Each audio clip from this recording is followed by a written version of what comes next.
সেই গণভোটের পক্ষে বর্তমান সরকার শপথ না নিয়ে শহীদদের সাথে তারা বেইমানি করেছে।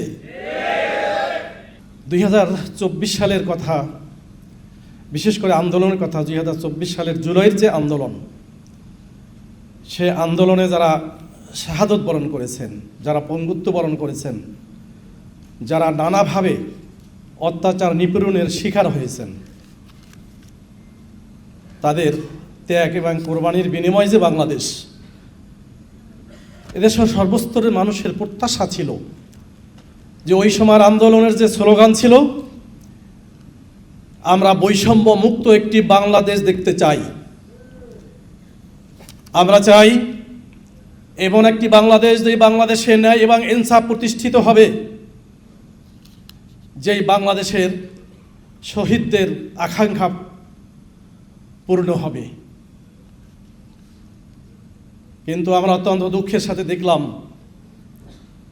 গণ অভ্যুত্থানের পরে 12ই ফেব্রুয়ারি 2026 সালের যে নির্বাচন, সেই নির্বাচনে জুলাই সনদের পক্ষে যে গণভোট হয়েছিল, সেই গণভোটের পক্ষে বর্তমান সরকার শপথ না নিয়ে শহীদদের সাথে তারা বেইমানি করেছে। এদেশের 18 কোটি মানুষের যে স্বপ্ন, সেই স্বপ্নকে তারা মোটেই মূল্যায়ন করেনি, বরং আমরা জানি না তারা কাদের পরামর্শে, কোন শক্তি নিয়ে তারা এই জুলাইকে উপেক্ষা করে চলছে, তারা গণভোটের রায়কে উপেক্ষা করে চলছে, এটা এই জাতি জানতে চায়। এবং একদিন এর জবাব বর্তমান সরকারকে দিতে হবে। ইতিহাস কাউকে ক্ষমা করে না। ইতিহাসের কাঠগড়ায় একদিন দাঁড়াতে হবে। যারা এদেশের প্রায় 70% মানুষের মতামতকে উপেক্ষা করে, তারা শুধুমাত্র, আমি যদি এভাবে হিসাব করি অঙ্ক, যে 70% মানুষ ভোট দিয়েছে হায়ের পক্ষে, গণভোটের পক্ষে, তাহলে আর বাকি থাকে কত? 30% বা 31%। তাহলে কি তারা 30% বা 31% ভোটের পক্ষে?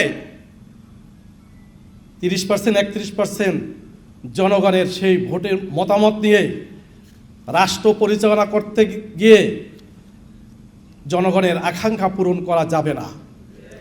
কাজে আমরা দাবি তুলতে চাই যে সরকার তাদের শুভবুদ্ধির উদয় হবে এবং জুলাইয়ের শহীদদের, আহত পঙ্গুদের যে আকাঙ্ক্ষা ছিল, এদেশের মানুষের যে প্রত্যাশা ছিল, সেই জায়গা পূরণ করে তারা শপথ নিয়ে জুলাই সনদ তারা পুরোপুরি বাস্তবায়ন করবেন এবং সংস্কার কমিশনের পক্ষে যে তারা জনগণ যে মতামত দিয়েছে, সে অনুযায়ী তারা আগামী দিনে দেশ পরিচালনা করবেন।